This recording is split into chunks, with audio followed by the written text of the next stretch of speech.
audio jungle.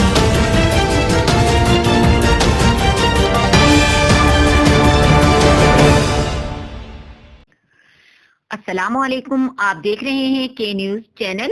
خبر شامل کرتے ہیں اکاڑا سے۔ پاکستانی افواج دنیا کی بہترین افواج میں اپنا ایک اعلیٰ مقام رکھتی ہے۔ پاکستان ایک ایٹمی طاقت رکھنے والا ملک ہے۔ اگر بھارت نے پاکستان پر حملہ کرنے کی کوشش کی تو ہم بھارت کو 2 منٹ میں صفائی ہستی سے مٹا دیں گے، اللہ کے حکم سے۔ پھر صرف کتابوں میں ہی بھارت کا نقشہ ملے گا۔ مزید جانتے ہیں اپنے نمائندے چودھری عمران خوشی کی اس رپورٹ میں۔ جی عمران۔ جی بالکل، میں اس وقت موجود ہوں رینالہ خورد محمدیہ قرآن انسٹیٹیوٹ کے ناظم اعلیٰ حافظ محمد زبیر فروخ چودھری صاحب کے ساتھ۔ آج ہم ان سے جانتے ہیں موجودہ ہندوستان کی صورتحال کے حوالے سے وہ کیا کہتے ہیں۔ دوسری طرف سابق صدر پرویز مشرف کے خلاف جو فیصلہ آیا ہے اس حوالے سے وہ اپنی رائے کا اظہار کس طرح سے کر رہے ہیں۔ جی حافظ صاحب آگاہ کیجیے گا ہمارے ناظرین کو۔ جی بسم اللہ الرحمن الرحیم۔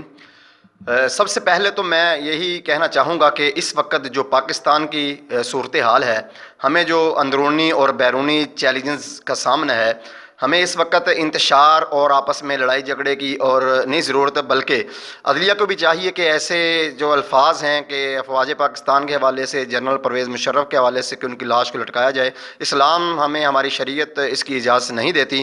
تو دوسری طرف انشاءاللہ ہندوستان ٹکڑے ٹکڑے ہونے جا رہا ہے اور ہم ہندوستان کے مسلمانوں کے ساتھ ہیں، ہماری پوری سپورٹ ہندوستان کے مسلمانوں کے ساتھ ہے۔ انشاءاللہ وہ وقت بہت قریب ہے جب ہندوستان کے مسلمانوں کو اور کشمیر کے مسلمانوں کو آزادی ملے گی۔